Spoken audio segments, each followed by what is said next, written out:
Hello friends, welcome back to Nakhra Queens YouTube channel.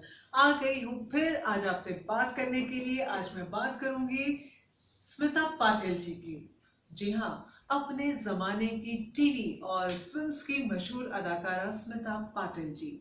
Smita Patil आज हमारे बीच नहीं है, लेकिन उनकी अदायगी हिंदी सिनेमा में आज भी याद की जाती है। उनकी अदायगी के अलावा उनकी खूबसूरती ऐसी थी कि लोगों को दिल थामने पर मजबूर कर देती। स्मिता का जन्म 17 अक्टूबर 1955 को पॉलिटिशियन शिवाजीराव पाटिल और सोशल वर्कर विद्या ताई के यहाँ पुणे में हुआ। स्मिता पाटिल एक ऐसा चेहरा, एक ही नजर में हजारों एहसास बयां कर जाए, काम ऐसा कि जो देखे वो देखता रह जाए, शालीनता ऐसी कि शर्म भी शर्मा जाए। दोस्तों, आपने रूह देखी है कभी? क्या रूह को कभी महसूस किया है? जी हाँ, स्मिता एग्जैक्टली रूह थी। मगर स्मिता को जब लोगों ने देखा तो लोगों को नजर आया सिर्फ उनका सांवला रंग।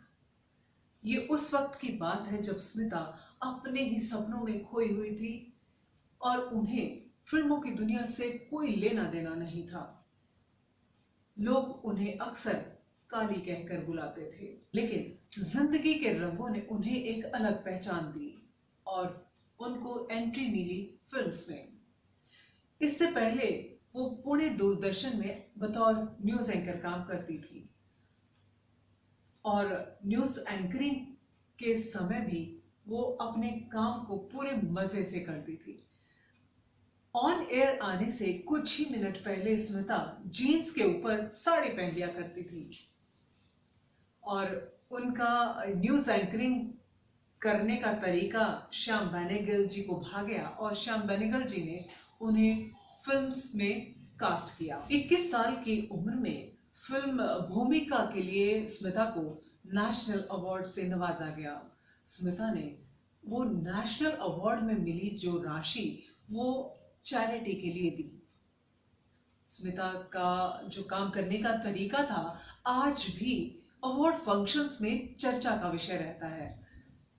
भूमिका, मंथन, आक्रोश, चक्र, चिदम्बरम, मिर्च मसाला, कई ऐसी 8 मूवीज थी जिनमें स्मिता ने काम किया और नाम कमाया। या यूं कहें कि स्मिता ने 10 साल के अपने करियर में वो कर दिखाया जो करने में लोगों को उम्र लग जाया करती है। स्मिता ने इस 10 साल के छोटे से करियर में हिंदी और मराठी लगभग 80 मूवीज में काम किया। फिल्म्स में काम ऐसा किया कि आज भी सराहना होती है। स्मिता का सांवला रंग था और उनकी बड़ी बड़ी आंखें थी। स्मिता के सांवले रंग और बड़ी आंखों का जादू लोगों पर चढ़ा हुआ था और स्मिता की आंखें और सांवले रंग का जादू राज बब्बर जी पर भी चढ़ा। राज बब्बर जी को उनसे प्यार हो गया। स्मिता भी उनसे प्यार करती थी, लेकिन उस वक्त राज बब्बर पहले से शादीशुदा थे। राज बब्बर स्मिता के प्यार में इतने डूब गए थे कि उन्होंने फैसला लिया कि वो स्मिता से शादी करेंगे नादिरा बब्बर को तलाक देकर। सो स्मिता और राज बब्बर लिव इन में रहने लगे। तलाक तो हुआ नहीं, लेकिन कुछ ही दिन में स्मिता प्रेग्नेंट हुई और स्मिता ने जन्म दिया प्रतीक बब्बर को। कुछ ही समय बाद स्मिता का देहांत हो गया।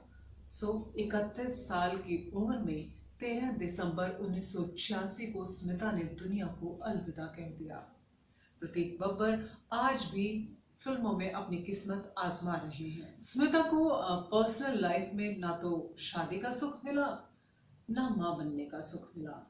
स्मिता अपने मेकअप आर्टिस्ट से अक्सर कहा करती थी कि उनकी आखिरी इच्छा है कि जब वो मरे तो सुहागन मरे।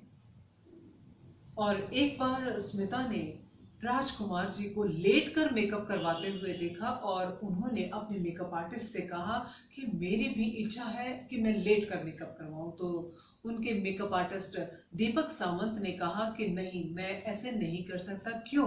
क्योंकि मुझे ऐसे लगेगा कि मैं किसी मुर्दे का मेकअप कर रहा हूं। लेकिन दीपक को क्या पता था कि एक दिन ऐसा आएगा कि उन्हें स्मिता का देहांत होने के बाद उन्हें मेकअप करना पड़ेगा, उन्हें स्मिता के देहांत के बाद एक सुहागन की तरह सजाना पड़ेगा। वक्त की बात है। तो दोस्तों, ये थी स्मिता पाटिल के बारे में कुछ अनसुनी बातें। कुछ और जानकारियां अगर आप चाहते हैं तो प्लीज मुझे सब्सक्राइब कीजिए, बेल आइकन दबाइए। तब तक के लिए शुक्रिया, नमस्ते, शब बखैर।